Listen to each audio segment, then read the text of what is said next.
constitutional responsibility to do your job. With all due respect, so do we. It's different. Our job is not to prosecute criminal code violations, but it is our job to set policy and to determine whether or not an agency is worthy of the same level of appropriation that it received the year before. And we can't do our jobs if we are constantly told, not because of the law, but because of policy, that we're not going to answer any of the questions related to the investigation. So how will we know when this investigation's over? The great Trey Gowdy. All right, folks, before we get to Tom Fitton of Judicial Watch, just want to update you. We told you earlier about a shooting. They're calling it a school shooting. It's a question as to whether or not that shooting actually took place outside the school. It's the Rosemary Anderson High School in Portland, Oregon, and there have been 3 shot. There is a suspect on the loose, and those 3 people have been wounded. No reports of anybody being killed as of yet, and that's really all we know at this point. Okay, Tom Fitton, president of Judicial Watch, author of the New York Times bestseller, The Corruption Chronicles, and executive producer of the documentary District of Corruption. Hello, Tom. Hey, how are you? Good to be with you again. Well, always good to talk to you, because every time we have you on, you're uncovering more information, and that's really what we need. And you know, God bless you for doing that with the Judicial Watch. So these Lois Lerner emails, what do they tell us? What do they show us? Well, we released this week new Department of Justice emails showing its involvement in the IRS scandal. We already knew, thanks to another Judicial Watch lawsuit, that Lois Lerner was in 2013 talking to the Department of Justice about potentially prosecuting the very same groups the IRS was suppressing. Now we have emails that show those discussions actually occurred also in 2010, 2 years before the IRS admitted they were improperly targeting Tea Party groups. And in 2010, you had the Department of Justice reaching out to the IRS, not the other way around, to talk about C4 activities, which is another way of talking about these Tea Party groups.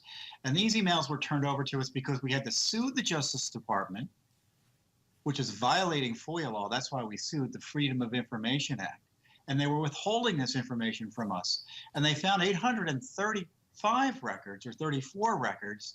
They withheld 832 of them and only turned over 2 documents to us. And those are the 2 documents showing the communication with the IRS by the Department of Justice Election Crimes Division and their Public Integrity Section, criminal investigation, criminal division. So, by the Tom, way. I just want to be. Go ahead. Wow, criminal division meeting with the reaching out. But so you're telling me that with the subpoena, maybe I misunderstood, but all you got out of the 834 emails were all that were handed over were 2?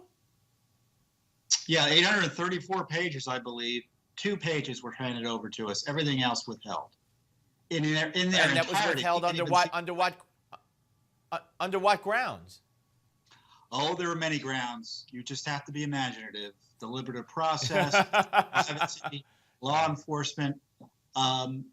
Look, all of that is discretionary. They don't want to release it because I think it's because they're embarrassed by what they show. In 2010, why was the Department of Justice talking to the IRS about potentially prosecuting the president's political enemies? That's what this is about. And as you're highlighting, really, you know, Trey Gowdy was highlighting about the Department of Justice. Why is the Department of Justice, are they investigating themselves now? Because they're implicated in this scandal. It is chilling. It is absolutely chilling. And the documents that you got, were they redacted at all, or you have the names and everything that you were looking for, at least from these 2 pages? Well, they redacted the name of the official at the Department of Justice who reached out to the IRS. So we don't know who the name of that person is specifically. We have a good guess because the name shows up in 2013 in an IRS production to us, and it's the head of the Election Crimes Branch of within the Public Integrity Section of the Justice Department's Criminal Division. So, you know, we're worried about the IRS, and we know that. I want to give you. Now, Tom, I just want to make the people aware before we run out of time. It's not your fault. It's just that it's a short segment, and the court, thanks to your work, a court has ordered the CIA to provide documents regarding what Nancy Pelosi knew, what briefing she was in, and how much of the so-called torture she knew about. And now she's, of course, feigning innocence with a lot of others. So we'll keep you, keep us up to date on that, and we'll have you back when that is all revealed as well. That's already on the internet already there, Michael. So your listeners can go to judicialwatch.org and get the info. That material's out Excellent. there and long-standing. All right, Tom, thank you very much, sir. Appreciate your time as always. We're coming back, ladies and gentlemen, with a case you're not going to believe.